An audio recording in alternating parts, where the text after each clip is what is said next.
Previously on Conspiracy Outpost presents The Fall of Medinvard. Shortly after the battle at Stovehurst was won and they escaped, they made their way to the Lonely Tower and saw the ruins of what was once an army. While picking through the ruins, they were attacked by ferocious creatures and they battled until they were overrun and had to retreat into the Lonely Tower.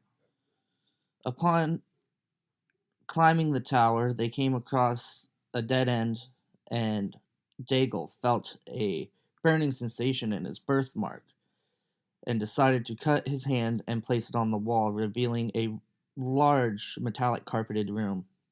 And then the wall closed behind them, so they made their way forward, dismantling some kind of like sandbag and wooden barricade, essentially, and made their way into a new room with lots of cubicles and a piano and a still warm fire. And as they investigated, they were happened upon by a stranger with a weapon, telling them not to come any closer. We're not here to hurt you easy. We're here to help. Minotaur! Fire Minotaur!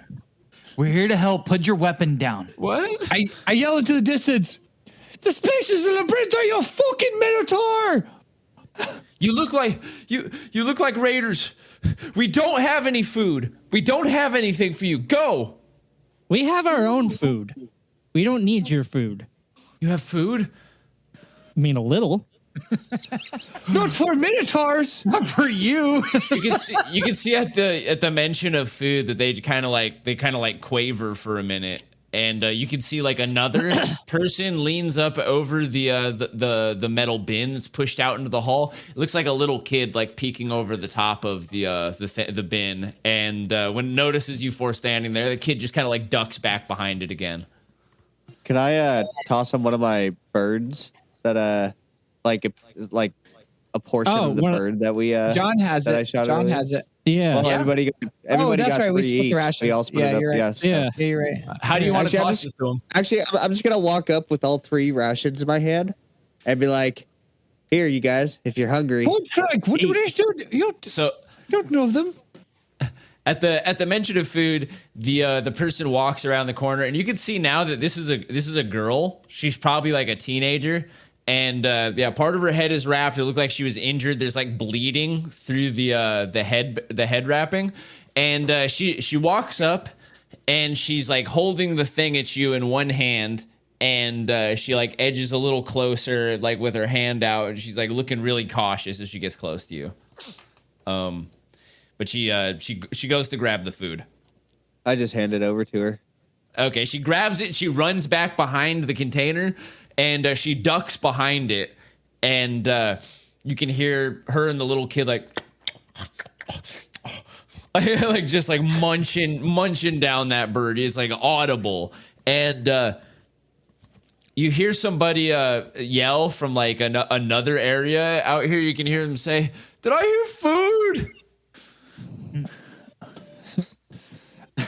I turned for where that's going. I said, whoa, hold up. Let's get some light and some introductions here first. You guys are surrounding us and becoming a little iffy on this. Well, I'll do one more thing. So as you guys hear that voice from the opposite hallway, and when you turn around to look, you can see somebody. He's like holding something long, like it's got like a wooden handle and like a long bar of metal, and they're standing out of one of the doors, and they're like kind of just like pointing it down the hallway towards you guys. And he's like, "Is there really food?" I cling my dagger on the metal door. Ding ding ding! It's dinner time. Trust me, we're not traitors. Look, does my mouth look like an arse full of sharp teeth? No, we're not traitors. We're just here seeking refuge. I couldn't tell you how we end up in this building. One minute we were running from a bunch of those crazy beasts, and then we just end up here. Yeah, we got attacked. We ran into the building. This guy does some weird shit with the door, and here we are. We just took a boat crack. He always does weird shit. Yeah. The guy gets a little bit closer. Like as you're talking, you can see he's kind of like drawn in by your words, and he looks at you and he's like, you guys sure do talk strange. But you don't seem like the ones on the other side of the building.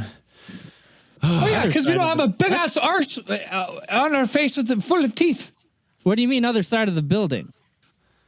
He says, what? He says, yeah, no, you guys are new here. How the hell did you get in here? We've been trying to find a way out of here for years now. You tried the front door? What? He says, what front door? The one we just strolled through. The front door is shut on us when we came in here. What if there's not a way out of here? There's a long blue carpet. I think there's a doorknob. I think. He says, yeah, everybody that showed up here, same story. They come in, there's a nice smell, there's a blue carpet, and they come in and they're stuck in this shit, and then it's years later and they're fucking dead. Oh, I shouldn't be talking so loud. I think the kid can hear me. Fuck. Well, you know what? Wait. How many years have you guys been here? Was that kid made here? He says, yeah, that kid was born here. How about we do this? Let's get some names and we take a sit in these chairs real quick. I'm guessing there's only 3 of you since only 3 chairs are used. He says, yeah, there's only 3 of us that venture out anyway. He says, well, if you really are here sharing food, by the look of those kids over there, it looks like their fingers are covered in grease. Looks like you gave them something good. What do you mean we're here? You've been stuck here for how long? How'd you survive? He says we've been here for years. There were a lot of food stores please have a seat. And he comes over to where the fire is, and he just gestures towards the chairs. He's like, and he pats the dust off of one of them and gestures for Daigle to come sit down. And he says, I'll be just a minute. And he walks back to one of the other rooms, and you can hear him rustling through some things inside of one of the rooms in the north hallway. The young boy and the teenage girl, they're sitting now on top of the container, but they're still not coming up to the chairs and the fire area. The guy comes back with an armload of wood, and it looks like a broken down chair or something, or a table. And he throws a few pieces of wood onto there. He carefully picks out 3 pieces of wood and then lights them with what looks like just some white fluff.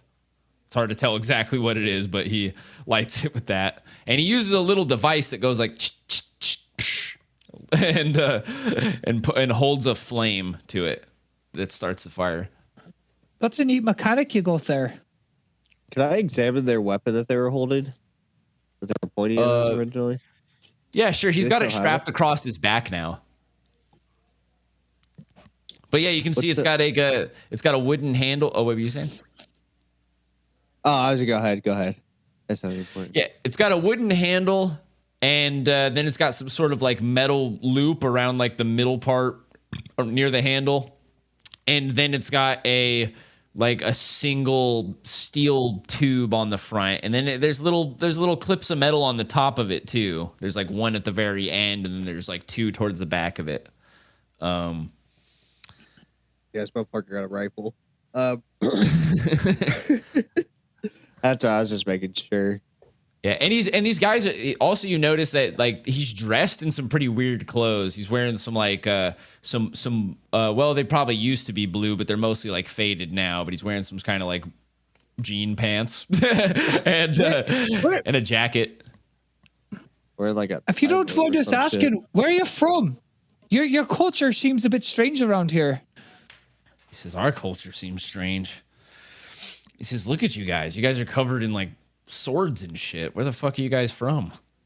We're from here. We're from around here. We walked into a tower and here we are.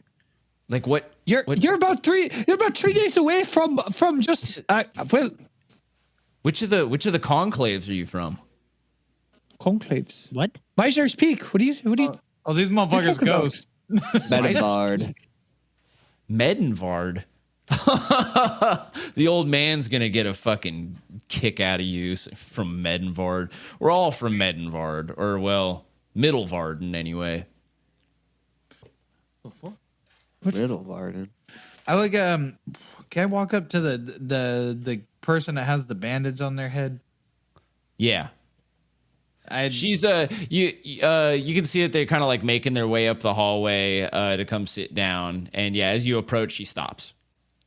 Is your wound fresh, or is that what kind of injury is that? She says, "I got hit in the head with a wrench." Is it an open wound? She says, "I don't know. We wrapped it up. I cleaned it up the best that I could and wrapped it, and I'm just hoping that it heals." All right. Can I, because I got the stuff to make a healing potion, can I just go off to the side and try to make one? I mean, while everybody's talking. I'm like overhearing, and I look over there. I'm like, what the fuck is a wrench? So the as you go off to the side, what the fuck is a wrench? And the little girl like points to the ground, like past the chairs to like the middle of the hallway, like heading towards the entrance, and you can see that there is like a wrench lying on the ground, just like a metal wrench. What the fuck is that? It just looks like a piece of. It looks like just like a piece of iron to you. It looks like some kind of weapon or something. Who knows? That's terrible. Who the fuck designed such a weapon? Come to beat into this tower. A short range for what? He says, well, about God, what's it been? 12 years now? About 12 years ago, me and about 40 of us had made it into here. This tower had stood a long time, and we figured, maybe it'd be a last refuge. We weren't finding any food anymore outside. You're getting hunted by cannibals, and one of the conclaves was also making a clean sweep, just getting everybody for anything that they could. So we managed to get in here. I can't remember how exactly we got in here. I remember it looked like there was no door, and they had their guns to our backs. They were closing in on us, and somebody just kind of pushed in, and we all ran inside. It sealed up behind us, and here we were in some kind of fucking office building. All these goddamn cubicles and desks and piece of shit dead computers. There's no power, of course. What is Bone crack? Bone crack! Can I whisper in Wilton's ear? Bone crack. These are some ancient barbarians, but they're rich in metal. I think they're crazy. I think they're nuts. I think we don't understand your culture. Where are you from? Hold on. What's a computer? What's a Bone crack. Keep your wits about you. And be careful with your words. These are some barbarians. The man looks over as Edgar begins like brewing a potion there, and he says, "Oh wow!" He's like, "You carry all that gear with you?" He's like, "You're a scientist then, so you actually know you might be able to get the power back on." Yeah. I turn because I'm like a little confused. Oh my god. He's like, thank you. Fuck. This is probably the best day ever, as long as like Corvo and Meridia don't come over here and slaughter us all with fucking hacksaws. And this is gonna be a pretty good day. Hey, Edgar, who are Corvo and Meridia? I'm sorry, but he said those names like it'd be a good day if they don't. It sounds like a couple of dicks. Like it's a normal fucking thing. He says, yeah. Oh, Corvo and Meridia, they live on the other side of this building. There's a whole other section of cubicles over there, and there's actually a lot more tech gear, a lot more supplies, but we haven't been able to get in there. It's fucking dangerous over there. And I know for a fact they had less food than us in the beginning, because the group that we were in split off into two pretty early. I know most of them are dead. The only that I've seen in the past days, like as I go off into the building to scavenge, have been Corvo and Meridia, and they just have this terrible fucking look in their eyes. Like, I don't know what it is about them, but I know that they will try to kill me if they see us. I don't let the kids go out to scavenge anymore. Everybody stays really close. We don't know how many weapons they have, so we know pretty much everybody's out of ammo, though. Like, I see you guys don't have any guns, so I don't have to worry about that. Or do you have any ammo? What is don't have ammo and guns. First of all, what the hell is ammo and what are guns? He's like, what the fuck are you talking about? What are you talking about? He said ammo, like bullets, he pulls out a couple of empty shell casings. He's like, these are, shells, like inside of here. Like a turtle. I take one from him, smell it, and bite it. I go, it's just brass. We have wait. What? So you guys are from Medenvard, you say? That's what we said. What the fuck? Okay, you guys have to talk to the historian. Historian? He says, yeah, the old man, he's really going to want to have a talk with you. He's looking at you as if he's like seeing you guys for the first time now. He's seeing your weird like old leather clothes and like the quiver and the bow and the daggers. He's looking at the gear that Edgar has and like realizing, oh, it's not like science kit, it's like alchemy equipment. And he's just like, oh, he says, yeah, I gotta take you guys. Oh my God, I don't understand what's going on at all. He says, you guys just have to talk to Trenton. He said, be careful. He's very old. He's on his last leg. He said, if you have any food to share with him, he said, I would really appreciate that. You have tons of food. Does he only have one leg? What's the problem? Yes. Yeah. I don't know why, but I felt like I was just decided. Yeah, it was. It was like, why not? Like, I already knew that. I already knew that he doesn't walk, so why not?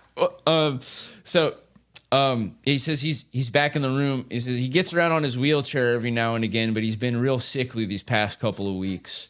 There's just isn't enough food for us. He says, by the way, my name is Levant. Levant. I'm John. John. I'm Wilton Bonecrag. Oh, pleasure I'm to meet you, Daigle. Bonecrag. Daigle. I'm deep in trying to get this potion right for the first time. He's making a fucking potion? What the fuck? God. Okay. All right. Hey, girls, okay, you stay here. He looks down to you, Edgar, and he's like, please be cool, man. What is that supposed to mean? He says, just be good to them. They've had a lot of trouble here. I'll be right back. Is it my black eyes? Oh yeah, probably your giant fucking drug pupils. Dude, imagine if you went with a different mutation. Well, no, because the other option, if it wasn't these, was going to be the fucking skin thing. So I would have looked like I was disease ridden. Like, I would have had pieces of like my skin would have been off colored, like fucking whatever it was. I keep wanting to say adamantium. I can't think right now. He takes you down the hall, and like you pass by rooms just full of like the things that are like nearly incomprehensible. They don't make it, but you do see like sleeping bags or like bed rolls like laid out on the ground in some of the places. And he takes you down the southern hallway and into the right hand side. You can see an old man laid up on a bed, and he's like basically bald all down the middle with just like that the scruffles around the sides of his head. He's got like a heavily wrinkled forehead and a turkey neck. He's laying underneath some dirty gray blankets, and he looks up and he says, Levant, what is this? And he introduces you guys. He says, he says, Trenton, these are some newcomers. They're not raiders. They've never been here before. They came in just like we did. This is John. This is Dougal. This is Digger, you fucking jackass. Oh, sorry. No, you're not. This is Daigle and Wilton. They're from the outside. They say they're from Medenvard. Medenvard. And he just looks at you two and he says to the old man, like, I'll be right up the hall. I just got to check out with this guy. Oh wait, Edgar didn't come around the corner. I'm sorry.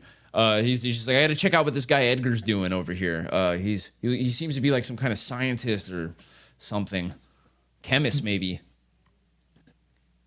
And he walks off. He leaves you three standing in the doorway with this old man. The old man sits up and he puts on his glasses, and you see him like reach over, and he picks up this like oval shaped thing with a flat bottom, and he like flips a switch on the back of it, and it lights up, and he like sets it on the table next to himself. And what the fuck is that? He says, "That is a lamp." Fuck! No, that's not a lamp. I know what a lamp is. Well, just starts poking it. A lamp uses. That's just not a lamp. I know what a fucking lamp is. That's not a lamp. This is a battery-powered lamp. Battery? The fuck is that?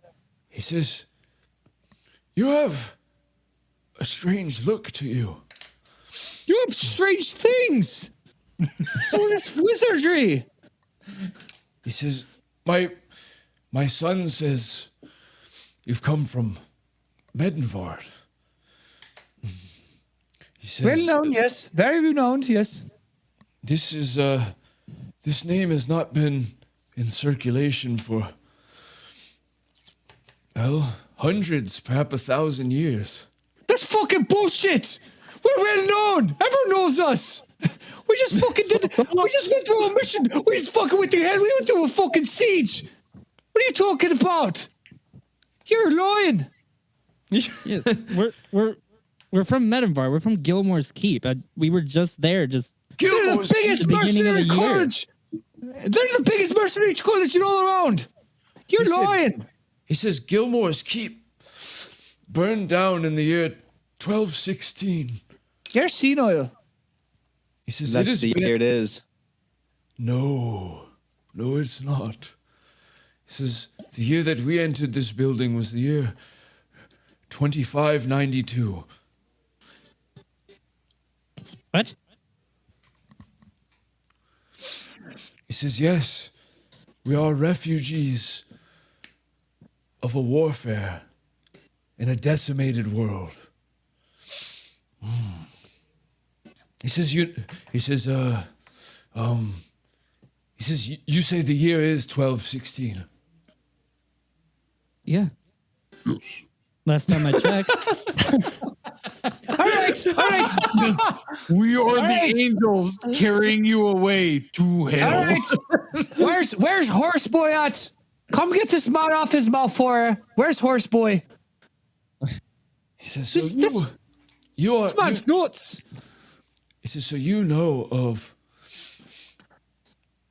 Perhaps, maybe I can pick your mind a bit. He says, you know of the Four Kingdoms? Yes. The Four Kingdoms.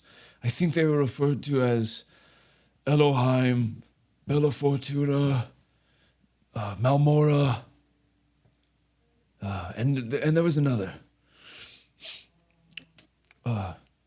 These are ancient in our history.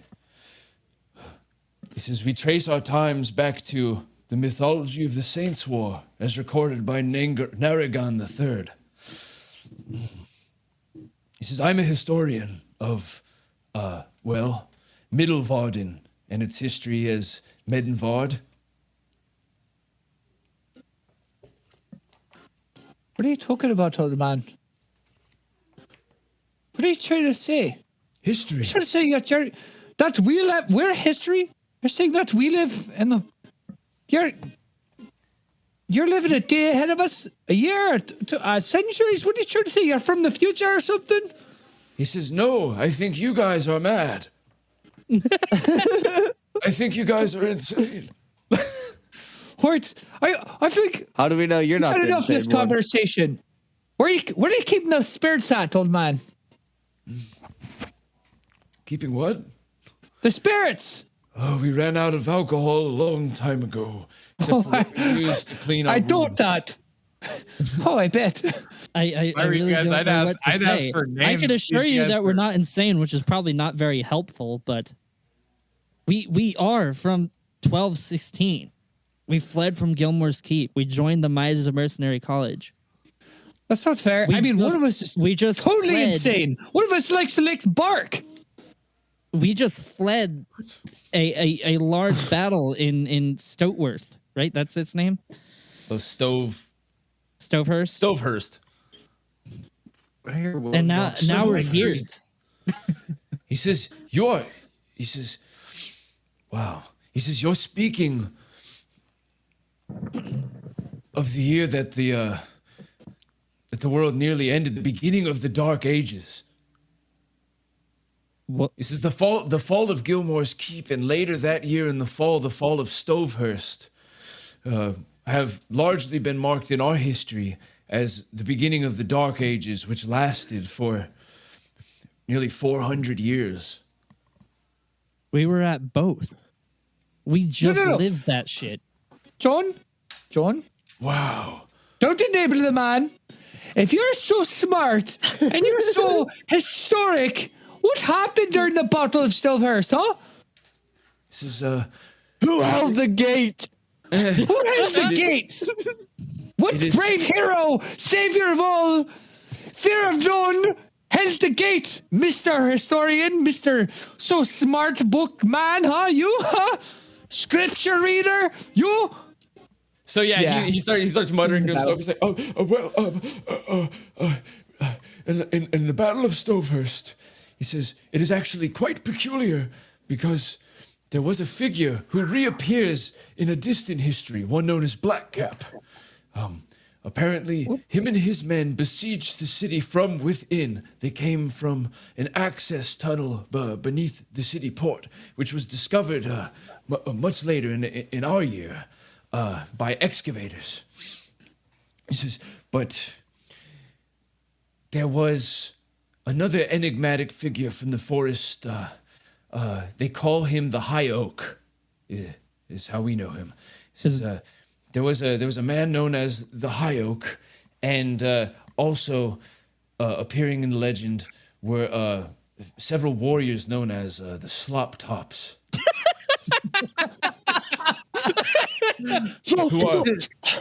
who are also venerated as a sort of a pantheon to some. During that time of the Dark Ages, very little is taken back from it, but there is mention several times of the Slop Tops and their worship. Yeah, we're the Slop Tops, and I pull down and my shoulder and show the brand. He says, "You better not be pulling my leg because I've only got one left." And he lifts the blanket. And not much left of that one either. I can assure you I'm not. And Blackcap's real name is Oren. He's my brother. Oren. I'm speechless. Sure I am. He says his name is Oren. I should probably write this down if I ever manage to make it out if you're alive or happen to be able to. This would be useful information. Oren Gilmore, at least that's what he used to be. I don't know what he is now. He takes out a note and you see him writing down. He's like writing down a Blackcap Oren Gilmore ? I'd like to explain to the old man more about Oren since he's writing it down and tell him at least what I know of our childhood. You explain a little bit more about like your background with Oren, and he says, "So you are one of the Gilmores?" Yes. Although they probably don't think of me as that. He says, "In my youth, I would have dreamed of a day like this, to speak to people of a living history." Hoping to keep it living. He says, "Very, very few remnants of your time and your history still exist during our time, the time of Cataclysm." He says, in our time, there was shortly before my time, there was a large-scale war, and the world was left to ruin in a state where plants could hardly grow from the soil, and most animals died of sickness. He says, the places which you once knew as the Four Kingdoms are now completely inhospitable due to incurable diseases and habitation by foul creatures whose bodies are wrecked and racked by ceaseless mutations. The most deadliest of bombs were used during our time.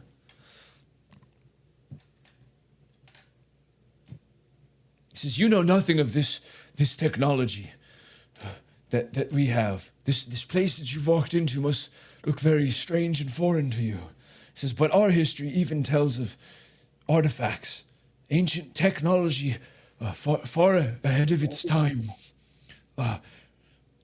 Do you know of what I speak? I mean, we were told to look for an artifact here, but we have no idea what we're looking for. This is the artifact. Look how old he is. He laughs at that one. He's like, yes. You're a magic. You're a wizard, aren't you? Did you guys have I've read about wizards. Metal space trees too? He says, I'm no wizard. Trees. Metal trees. He says, yes. There are metal trees. They've been a mystery of science for many a year. Can he see my eyes because they're permanent like that now? Does he notice them? He doesn't seem to notice. He's blind. But he says, yes, the metal trees, they've been a mystery of science for hundreds of years. People have tried to study them. He says, but they're impervious to damage. It's impossible to remove a sample. We've had to study them up close. We know that they absorb 100% of vibrations, and they do not seem to reverberate at all. We're not sure what material they are made of. He says, but they still stand. They are massive, and they have remained unweathered for thousands of years. I'm actually so wanted in one of those trees. I'm no scholar, and I've read tons of books and literature. I don't know what the fuck you're saying. Yeah, homeboy fucked a tree once. I licked one of those trees, and now my eyes turn this color, and the tree gives me power sometimes. He says, please step closer. He looks into your eyes and he says, my God, it's the same color as the trees. Yes, how peculiar these men are. What, I forgot what I was going to ask. Fuck it. You said there's an artifact in this tower. Yeah, it's what we were sent for, but we don't really know what we're looking for. We figured it'd be kind of obvious, but then we came into this whole mess, whatever you want to call it. We came to this forbidden tower with guns aimed at our backs for safety. We know not of anything else. We know that further into this tower, there's only so far we can go to scavenge, because beyond where the steel tiles begin, there are automatons beyond. He says they are very dangerous. Think of moving beings of metal. Knights? Fully made of metal? You're talking about knights? No. Not like plate armor. Think of it as if it was armor with no man inside. How are you supposed to kill one of those? So you're talking about a ghost. I don't understand. Like you're talking about a ghost knight? I'm like, what the fuck are we doing? This bitch are scary. I don't want to be a part of it. That's fucking scary. Though some do claim that the ghost lights haunt the still standing walls of Stovehurst. He says, I've never believed the rumors myself. I've seen no evidence of spirits, boy. Well, I just have this one rule. I'll fight an army, sure. We'll fight demons, sure. But no ghost. No sick boy that no I ghost. mean, I ain't afraid of no ghosts. Just don't don't get me near a pig man. done with pigmen. Pigmen. He says, there were rumors. There were some writings found in an old journal that was compiled by Neringen that described a sort of barbarian caste that roamed the land during your time period, that dressed in the heads of pigs. Very true. They're monsters. How so? They're perversions of nature. Beings molded by pain and chemicals to take away their mind. He says, were they covered in scars? Yeah. But not like they're supposed to be. The scarification process was perverted. Sexy. Perhaps they weren't barbarians. He says, do you happen to know of a certain root with a black oil it secretes from its stems? Desmata vines, yes. He says there's not a name for it in the texts, but they say that the desmata vine, as you say, the black ichor, was used to produce men of, I believe it was referred to as flesh like stone and minds like mud. Hey, man, that's a little much now. I think I'm pretty smart. You? Yeah. And it's not just desmata that they use. There's also silver and other processes. He says, oh, you're speaking of the dubious craft of alchemy. Well, our alchemist is out there, but I guess, yeah. You have an alchemist with you?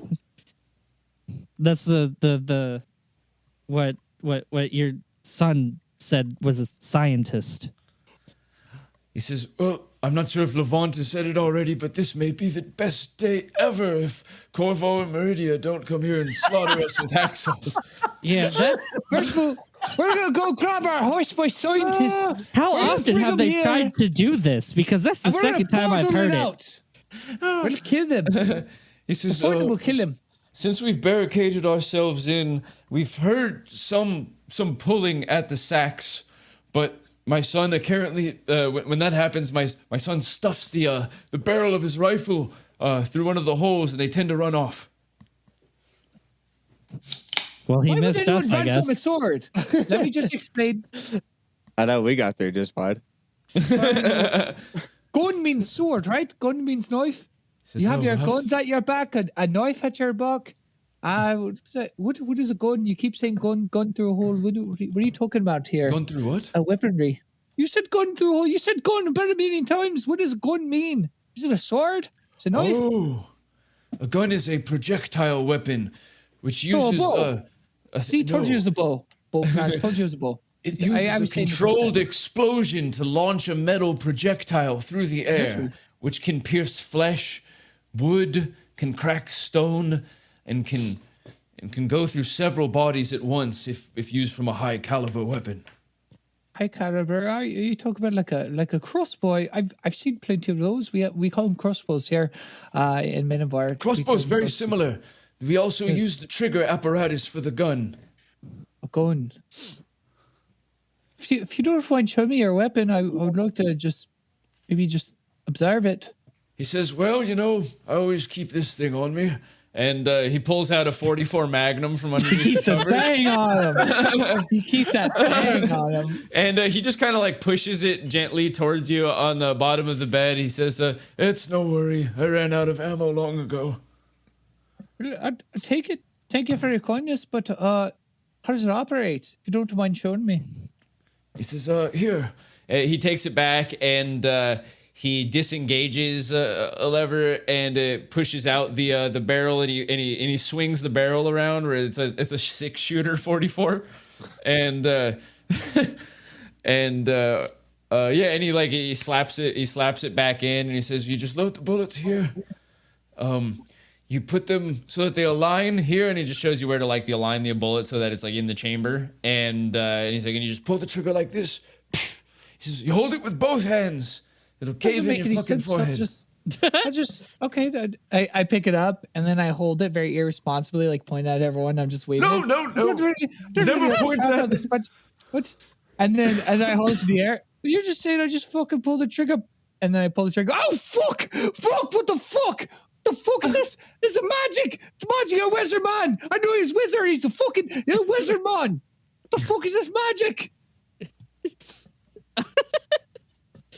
I'm sorry, that's just that huge. You gotta warn him on! You gotta warn him on! What could have killed everyone?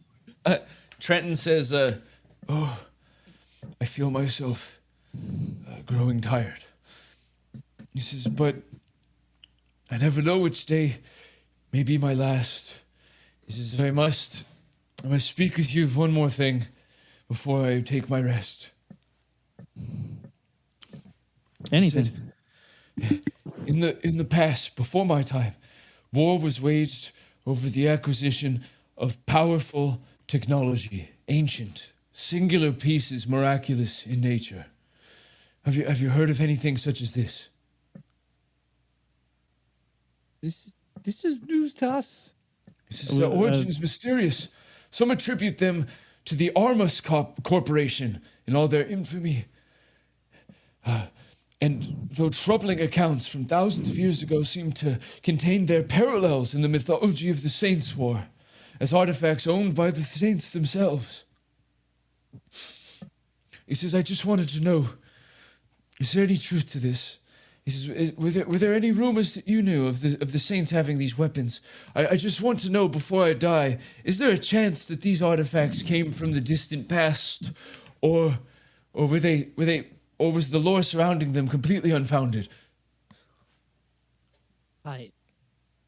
You're no idea. You're correct. You're correct, Trenton. You're a smart man. Don't you die happy, man.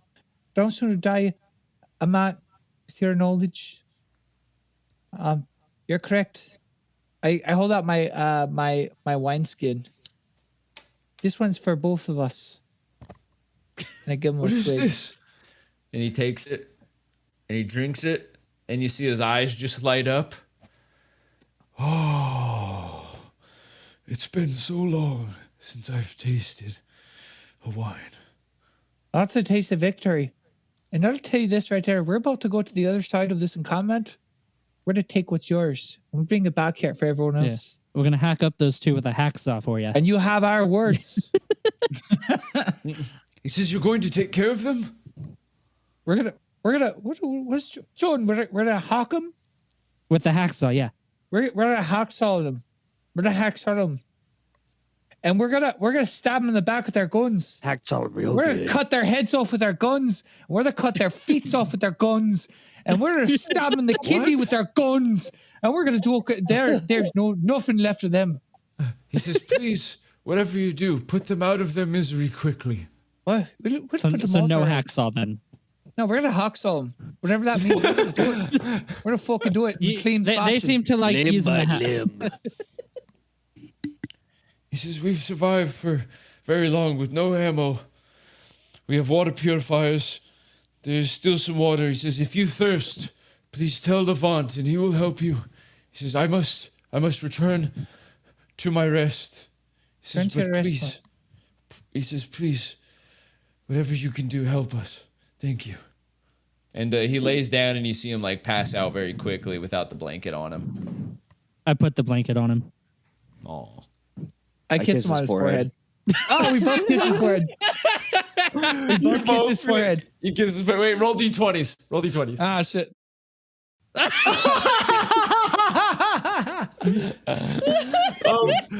So Wilton goes and he kisses the forehead. Daigle goes to kiss the forehead, but he pushes his lips right next to Wilton, so your guys' lips touch on his forehead. Damn it, Boat Craig! Damn it! Have you no compassion? Not for me, but for him! Are you gonna snub? Are you gonna swap spit with me? What's it The for old you? man smiles in his sleep. Shellfish. Fuck. I just lick my lips and start walking out of the doorway.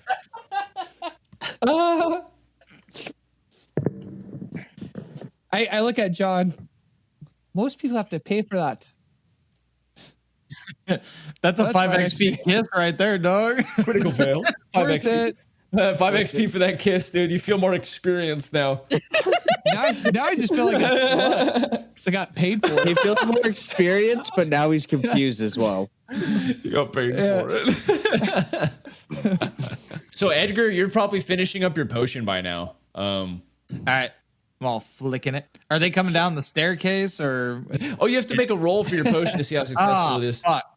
I forgot about that. We can't just have. Okay, yeah. You successfully concoct or decoct a healing potion.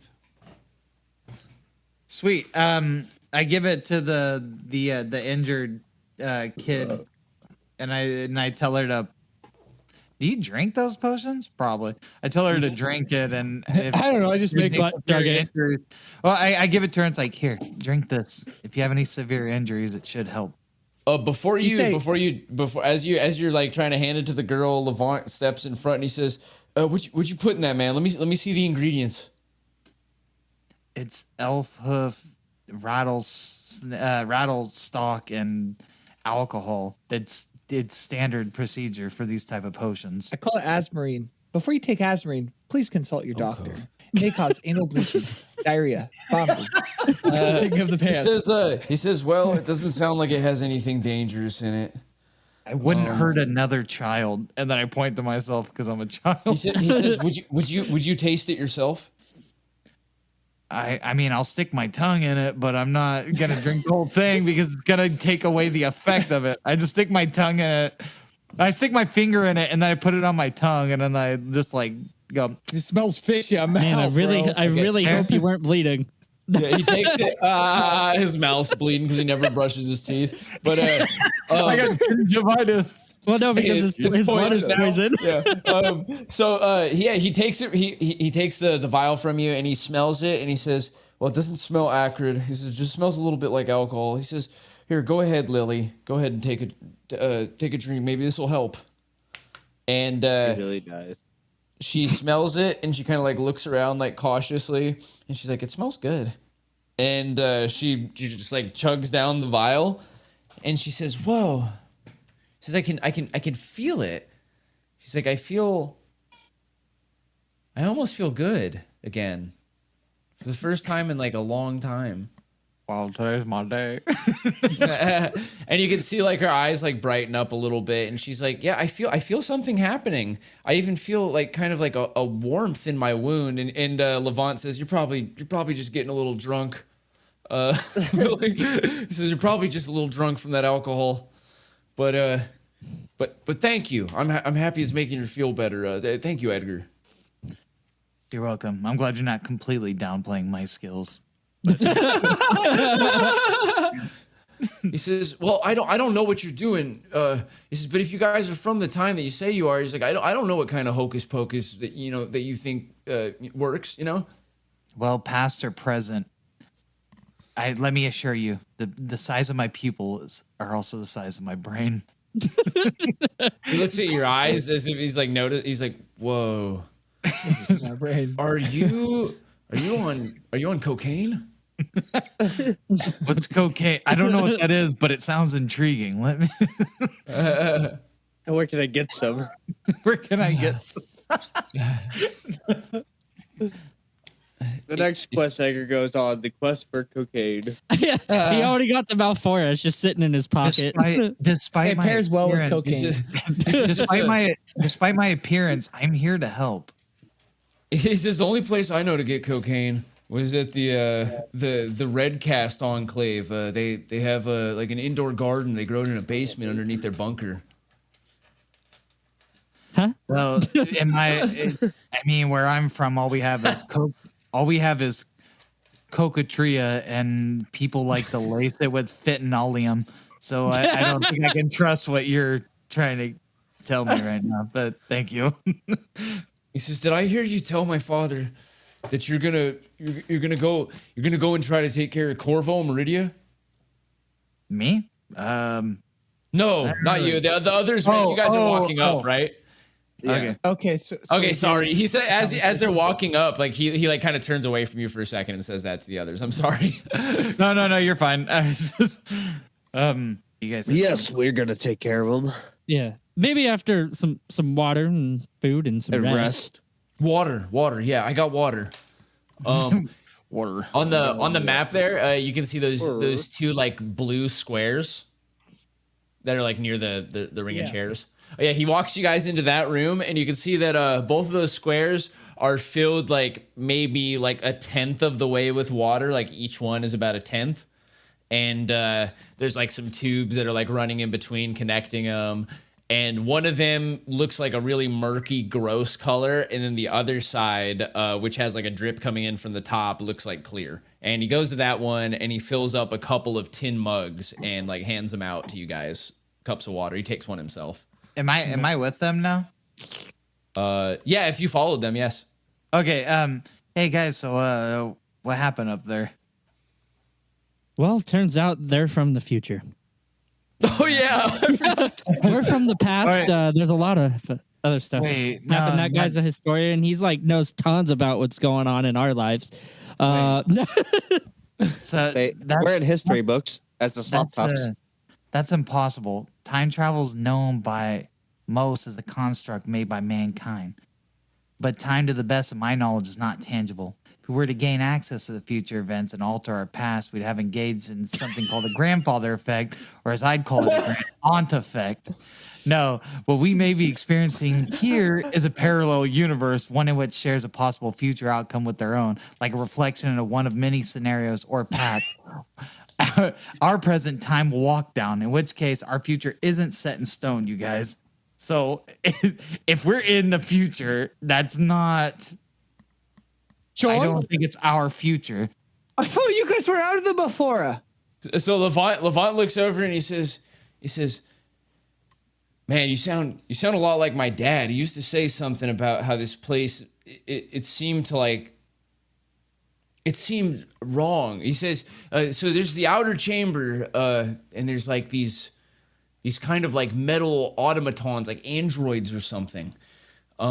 And that area looks like it's from a whole other time, like even advanced beyond our technology. I've only seen a glimpse of the room with all these strange, like generators and computers, and I barely got out with my life. And yeah, my dad's got some sort of theory about how this place is like, maybe like, not part of time. But outside of it? Somewhere outside of it. It seems like we're in, dare I say, and I look at Wilton, a land of the lost. That's outside of this game. We've fallen into a time warp. Have you guys ever had any other visitors from the outside over these years? He says yes. Possibly left? He says there has been, he says only people have come in, they've not left. He says there were raiders a few years back. He says there was no speaking with any of them. They came in immediately. They just fought with whoever they could find. They killed one of my friends before we were able to put him down. Interesting. I was hoping to know of a way out since you guys have been here so long. Yeah. What if we get the power back? What if we can get the power back on? Do you think there's a way to open up an entrance to get out of here? Maybe for everybody to get back where they belong? He says, "Man, I have no idea." He's like, I'm just a mechanic." He says, like, if they do have like really advanced technologies, like maybe there is something like that, but I have no idea. I've given up hope long ago. Can you teach me what you know, and maybe with both of our heads together, we can find a way to get this power back on? He says, "Sure. I mean, if we can manage to get some more food, I mean, I could take a few days and try to show you what I know, but we really need to."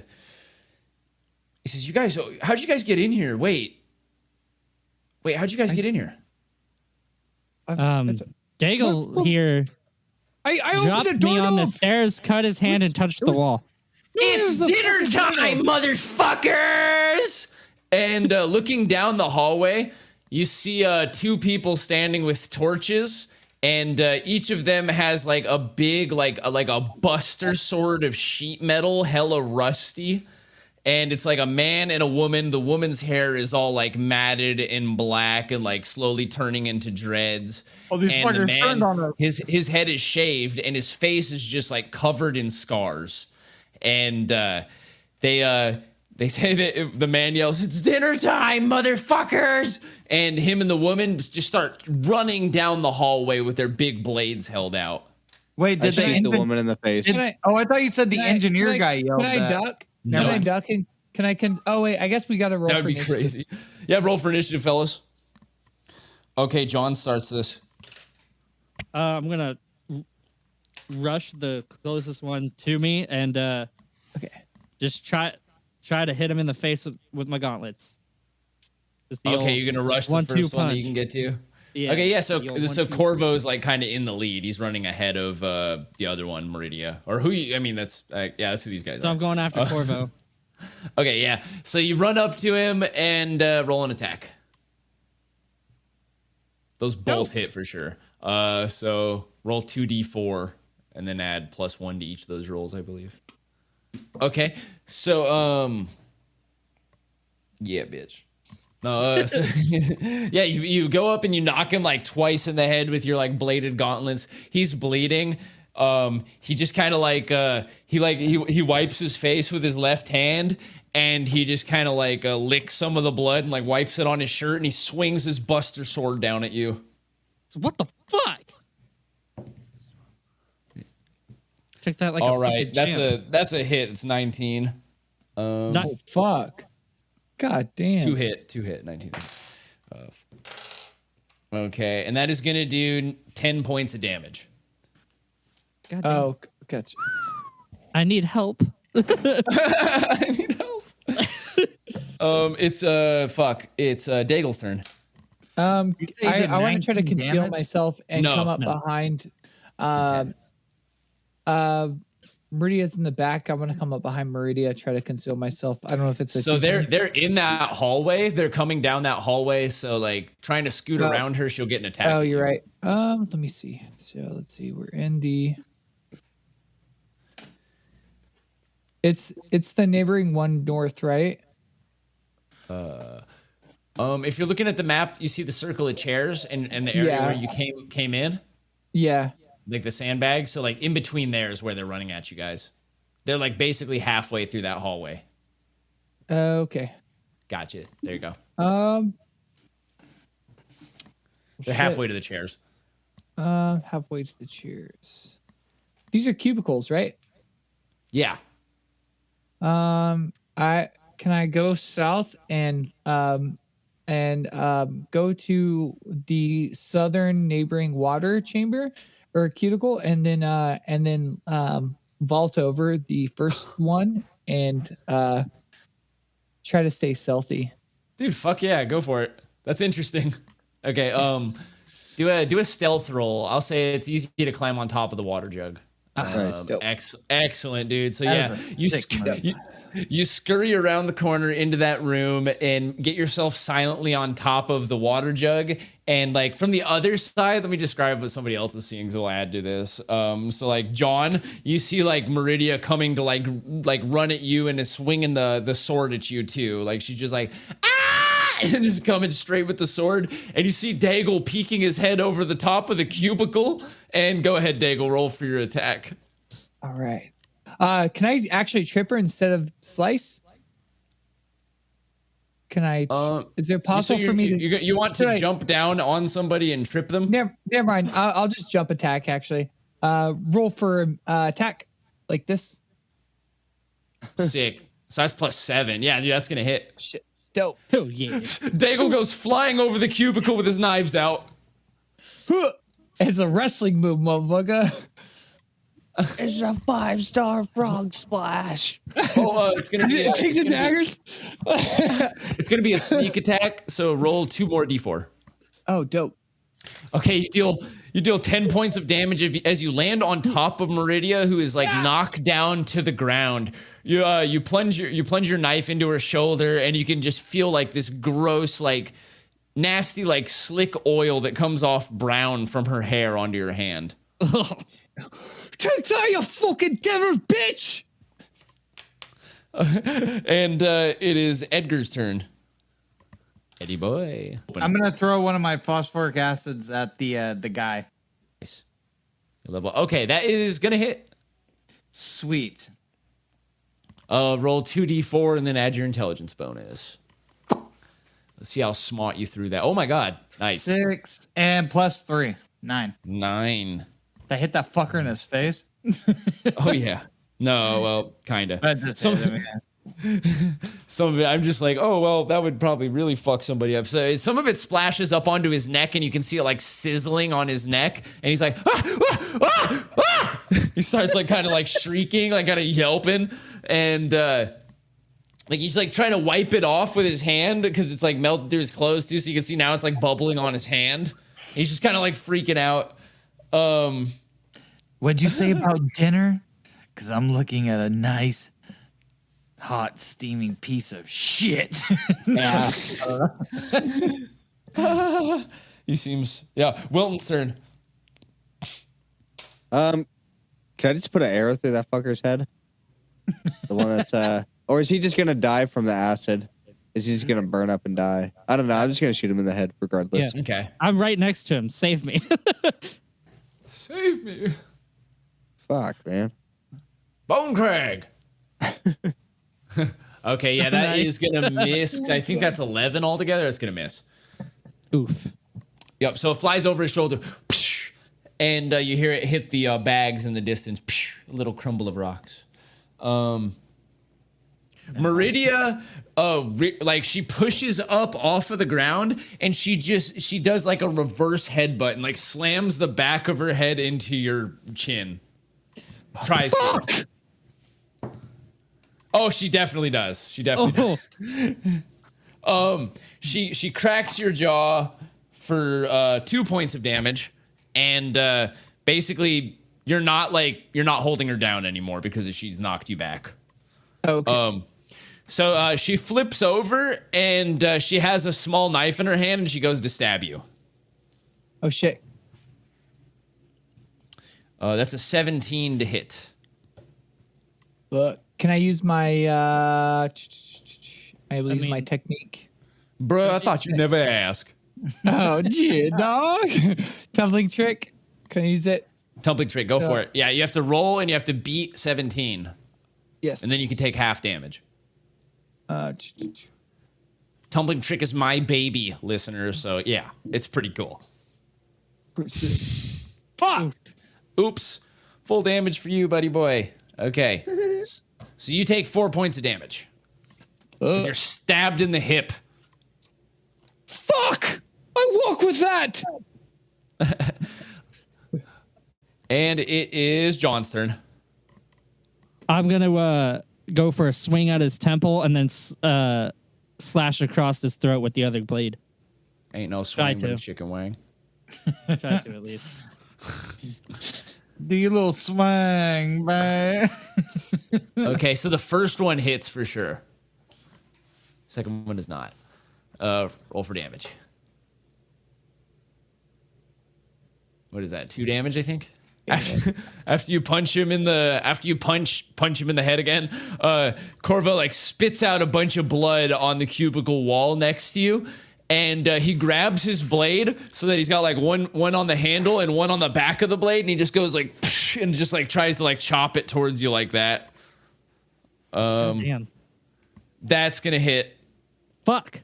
Yeah, because that's a 24 to hit. So yeah, he shoves his sword straight into you. You like partially block it, but it cuts into you for 8 points of damage. Yeah. So he starts, and like with this, he starts shoving you backwards, like into the room too. He's like trying to push you. So do a strength roll against him.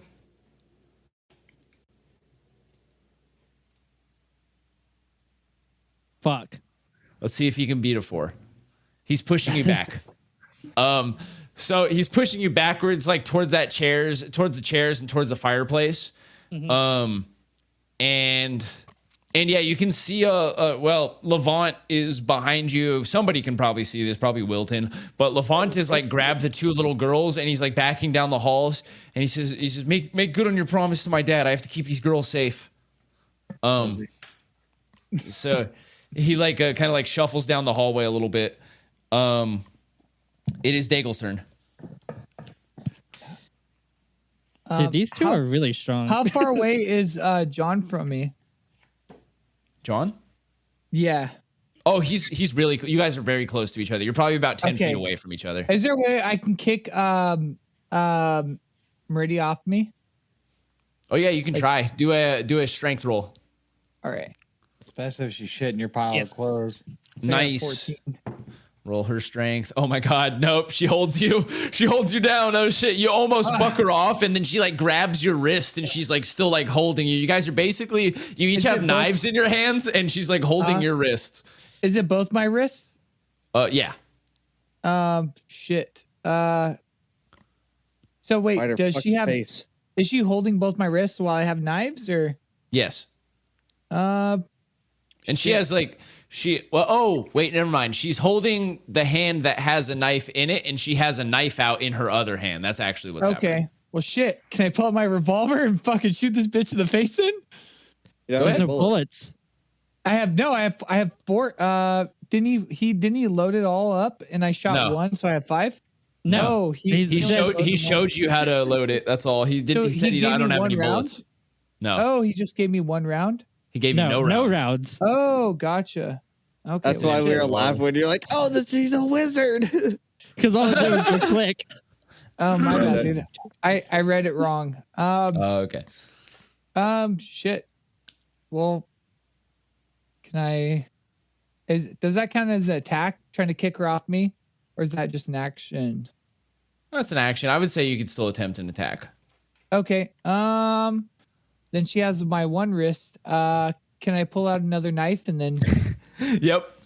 Or another dagger and try to attack her with my other one. Yep. Look. Okay, yeah, it's gonna miss. You also get a negative to that because it's with your offhand. But all right. You gotta start remembering that. But oh yes. So yeah, okay. So yeah, you miss with the knife swipe, and now you're in like one of those fucking like those gangster knife fights where you're holding each other's wrists and just stabbing at each other. The Michael Jackson beat it. Beat it. Exactly. Except for without minus the kick-ass soundtrack. Yeah. Yeah, and the attraction level. Those men are probably more attractive than her. You could play the piano. Sorry, when we do Edgar's turn. Can I throw another phosphoric acid, but at the one that's trying to knife fight Daigle? Yep. Beat it! Oh God. Jesus! No. Oh fuck! Did you throw it in my face? All right, buddy. High or low? Crit fail. Oh God, low. Okay, roll for damage. You fucking threw that in my face, you bitch! I didn't mean to. It's another D4. Okay, I was kind of hoping you were gonna forget that. 7, and then plus your intelligence modifier. Ah, fuck me and my asshole. Probably killed me. Okay, that does 10 damage to Daigle. Oh God! As it shatters over his chest. Wait, yeah, I'm dead. I'm dead. You're dead? Wait, what's your health at? 9. Did you up it when you're just knocked out. You're knocked out. Oh, I'm knocked out then, yeah. Yeah, you go. I mean, well, you've got a person on top of you with a knife and you just went unconscious, so I'm probably dead now. Well, it's scary, isn't it? Okay, it's Edgar, anything else you want to do? Wait, Matthew, did you not up your HP when we rested before we got in the tower? Yeah, I did, but I took like 10 damage from the guy. I thought you took 4. Shit, I took 6 damage, then I took and then I was at 18. Then I took 2 from her when she headbutted me. Then I took 6 more damage, and so I went to 9 damage. Then he hit me for a 10, so I'm dead now because I went negative. Plus, you're out. Yeah, and then with her on top of me. What else can I do? You can still move. You can talk. Can I try to tackle her, even though it's not an actual attack, but just to kind of subdue her off of him? Oh yeah, she sees like the stuff like fizzing on top of him and like the like kind of like mist coming off of Daigle. And yeah, you can move towards her. And what are you trying to do? You're gonna try to jump at her? Yeah, I'm just trying to subdue her to get him off of him so he can try to make a recovery of some sort. Okay, I'll say yeah, you can try you can make the roll. Go ahead. Roll a strength. Fuck. That's she's gonna roll a strength. Oh, well, she doesn't manage to beat your strength, actually. She only got a 4. So yeah, you managed to like shove her off of Daigle, and you can see Daigle is like still breathing but unconscious and like obviously like in a really bad state. Am I gonna die though? Because I'm poisoned though?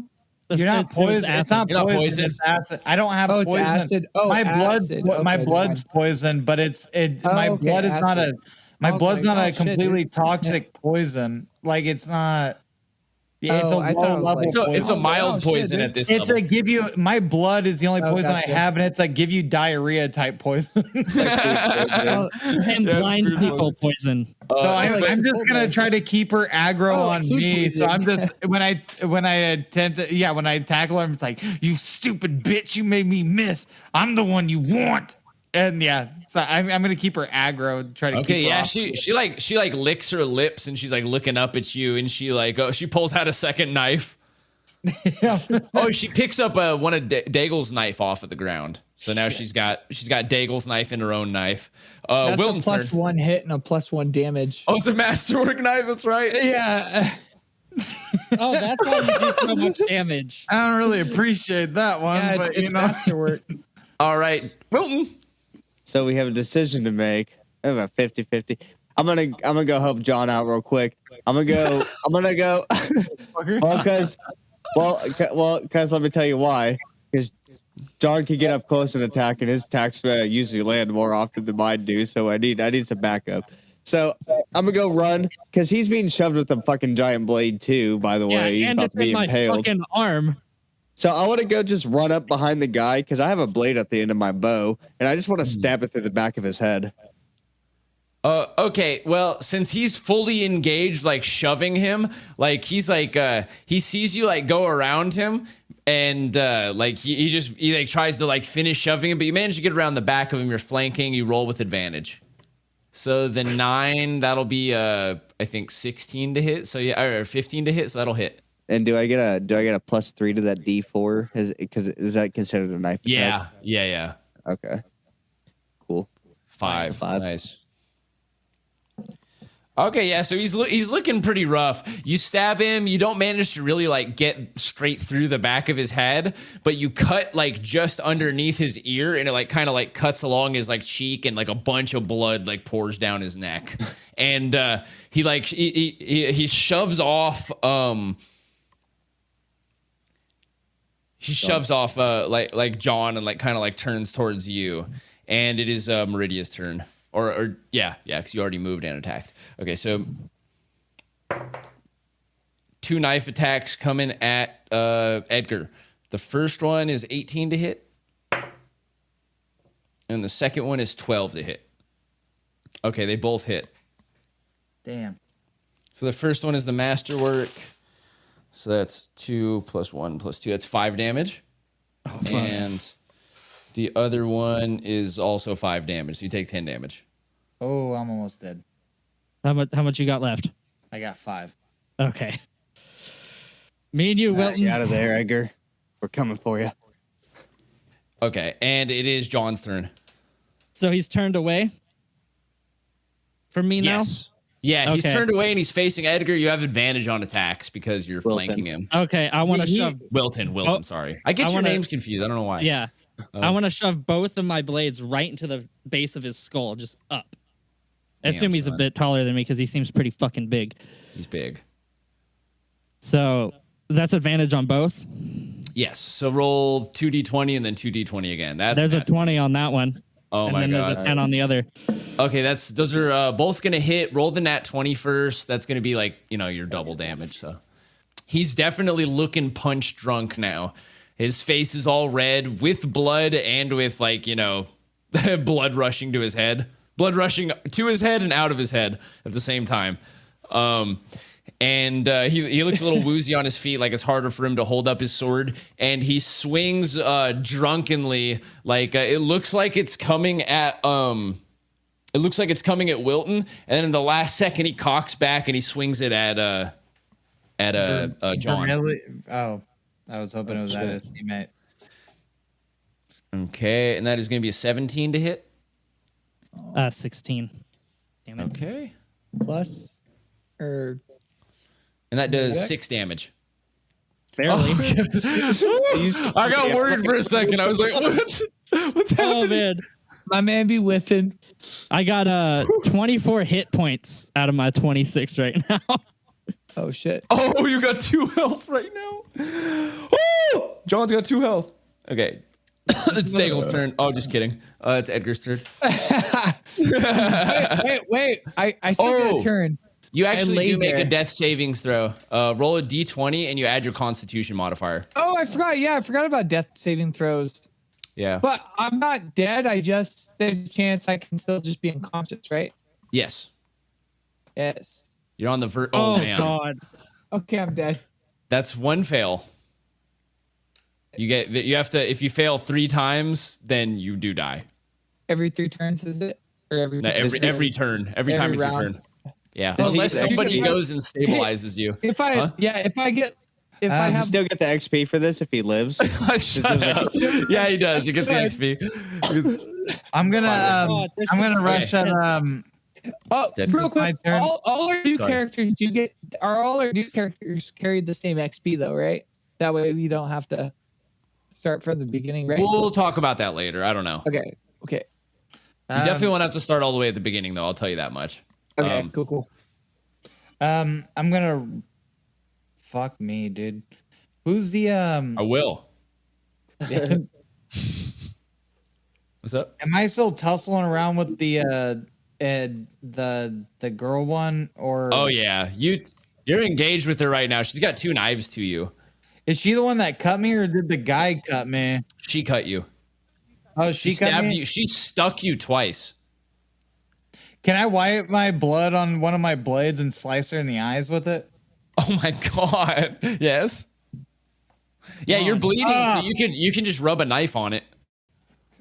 Okay. I try to do the blade. I try to wipe my blood on a blade and slice her in the eyes, and I rolled a 7. So that wasn't a good one. So 7 plus 5, 12. Yeah, it's gonna miss. So you miss with the bloody blade. Damn. And it is Wilton's turn. I'm gonna die here. Yeah. Can I turn towards Edgar and old Dougal Daigle and I'm just kidding. Turn towards Edgar and Daigle and can I knock 2 arrows and shoot him at that bitch? Yeah, you're gonna roll with disadvantage. Because I'm doing the 2 arrows? Yeah, that means you'd roll 2 d20s and you take the lowest roll. How about if I just shoot 1? Can I just roll regular? Yeah. Fuck. Oh. This is not good. So she is kind of entangled with. Okay. Can I go jump on her? I still can move. That's gonna hit because that's gonna hit because she's currently like tangled up with Edgar. So I'll say that her AC is a little bit lower because that would make sense because she can't really move. It's very close. That's gonna hit. Roll kablamage. Rolling. 7. Yeah. Okay. The shoulder, the arrow goes into her shoulder, and she's just like laughing down at Daigle in his face.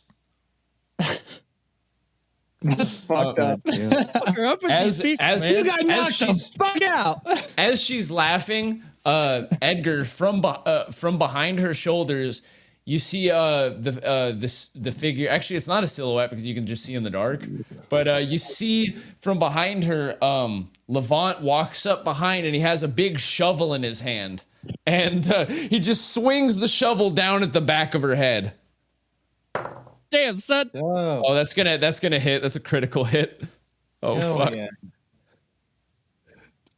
Yeah, she already Chris Tuckered me once. We gotta wait for the next movie for. Okay, that is gonna do 17 damage. God damn. Yeah. That's goddamn Levante, you slick son of a bitch. Well, Levante with fucking a did I add a fancy A to the end of his name? Was it Levant? I call him Levante. No, it was Levant. It's Levant. Okay. It's French. You slick spade sliding son of a bitch. So that knocks Meridia off of you. She rolls across the ground and she just kind of like holds her head for a second and then she like stabs out blindly with her knife. And this is how we're gonna do this. Okay. And she stabs Levant in the kneecap. Ow. Levant! It deals 5 points of damage to Levant, and like he falls down. He can't stand up on his leg. And it is John's turn. Just like him, Dad. I'm gonna try to finish this motherfucker off. I'm plunging both my blades right into the motherfucker's chest. Get to plunge him. Come on, you plunging plucker. Okay. One of those is going to hit. Yeah, one of those is going to hit. Roll for god damage. +1. 3. Okay. Okay, so this last one, you knock Corvo in the head, and like it cuts him, and you can see like a whole bunch more blood pops out, as if you had popped like some kind of blood blister that was inside of his face, and a bunch of blood just like pours out. He slumps against the wall, and he like spits at you, and he says, "Motherfucking dinner!"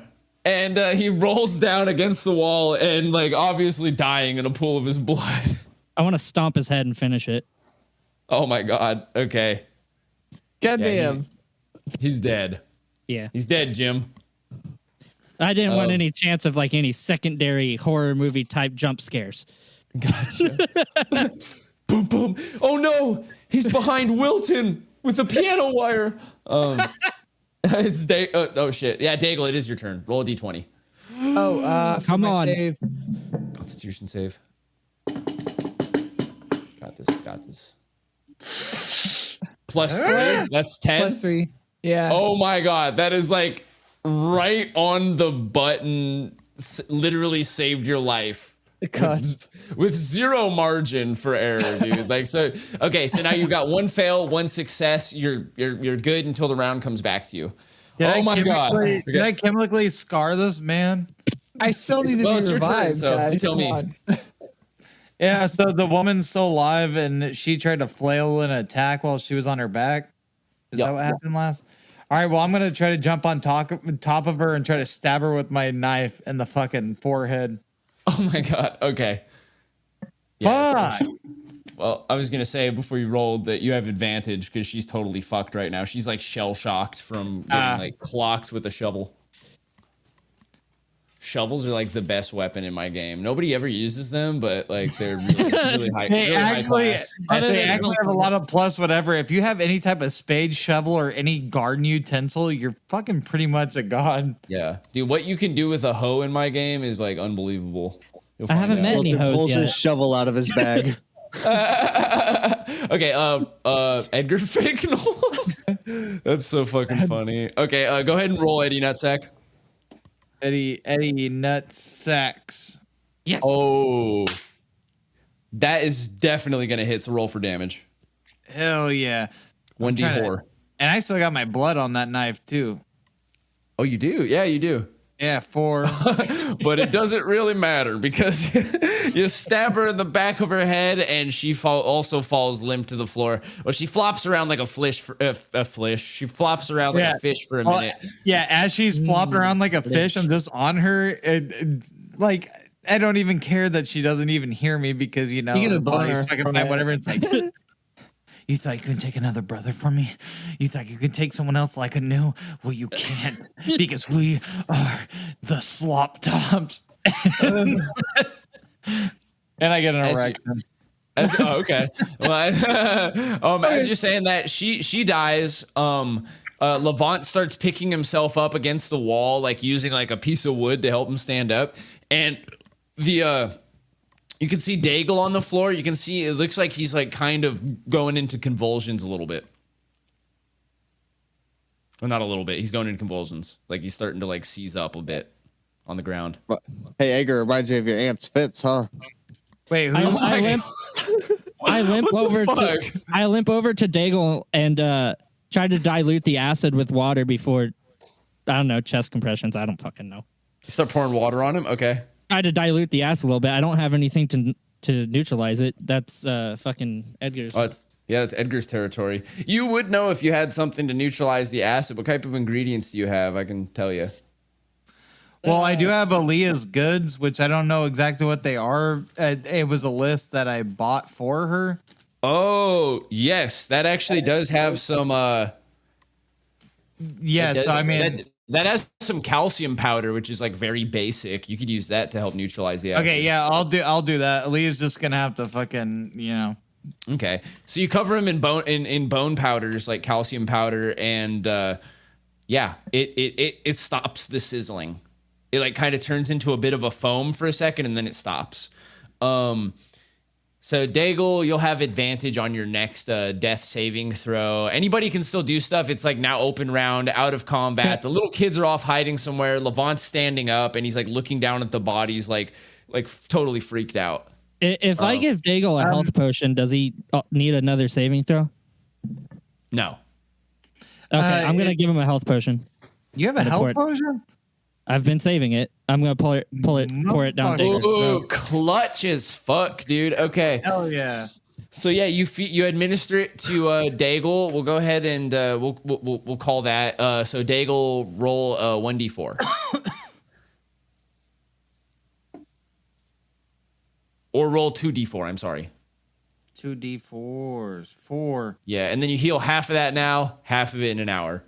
I believe that's how it works. We need to get him somewhere where he can rest. So yeah, you wake up. I also need a fucking rest. Yeah, I didn't take any damage. Oh fuck! Fuck you, dude. Wow. Except for Wilton. Everyone else got fucked up. Okay. I mean, in the first battle, I didn't take any, but this one I got really fucked up. I brushed my hand across Daigle's forehead, and then like a tear goes down my eyes, and I go, "I'm so sorry." Do you? Okay, so yeah, you pour the healing potion down Daigle's throat, and you see, like, you know, he starts to like choke, but clearly like he's breathing. He wakes up, and Daigle, you have like really fuzzy vision, and you're looking up, and you see like blood all over the face of your friend John Gilmore. He's like sitting right above you with his like knees on the ground, and he has like he's obviously got a potion vial in his hand that he's like pulling away from your lips. There's like just the smell of blood all around you, and like oddly a kind of chemical aroma that's like coming from your chest. Your clothes are entirely ruined, by the way. Yeah, you're coming to now. But there's stuff there. There's a dream. There's no God. You're God. No God. Yes. There's nothing. There's death. There's peace. It's God. There's none. You. I'll kill you. I'll kill you. I'll kill you. I'll kill you. I got you. I put my finger to his lips. Shh. You're okay now. I'm so sorry. Sort of a, it wasn't supposed to be like this. You're okay now.